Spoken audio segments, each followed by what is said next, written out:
Иако ќе бидам краток, излегувам на говорница, почитуван министер. Значи, зборуваме за различни работи. Проблемот на субвенционирање на земјоделските производи не го решава проблемот на земјоделство. Тоа е факт.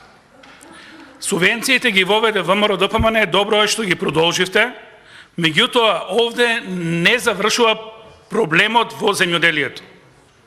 Потребни се други алатки со кои ќе се подобри земјоделието. Една од таа алатка ви е интервентниот фонд. Значи, тоа се различни работи со различна намена.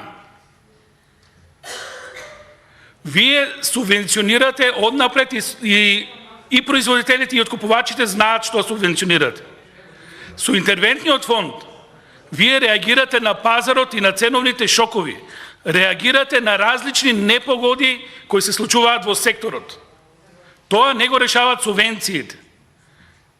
Во ситуација кога имаме проблем во земјоделието, кога субвенциите не го решават проблемот, што се случува? Реакција од земјоделците. На таа реакција политиката реагира така како што реагира.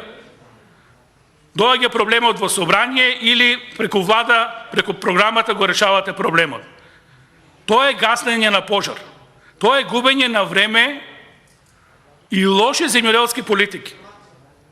Интервентниот фонд е нешто сосема друго. Тоа е брза реакција согласно стрикни правила со кои ќе го регулирате пазарот. Тоа е исто нешто како заштитување на денарот. Тоа може би повеќе ви е познато. На исти начин треба да ги заштитуваме и земјоделските производи и политики. Затоа е овој интервентен фонд. Тоа што го имаме со тутунот и 2022 пак ќе имаме исти проблем. Истите откупувачи, истиот закон, истите мерки за субвенции. Ке седнат откупувачите, ке се договорат и ке го уништат земјоделецот, ке го уништат тутунарот. Тоа е разликата, тоа е тој момент што не можете да го сватите. Се надевам низ дискусија ќе се разбереме. Благодарам.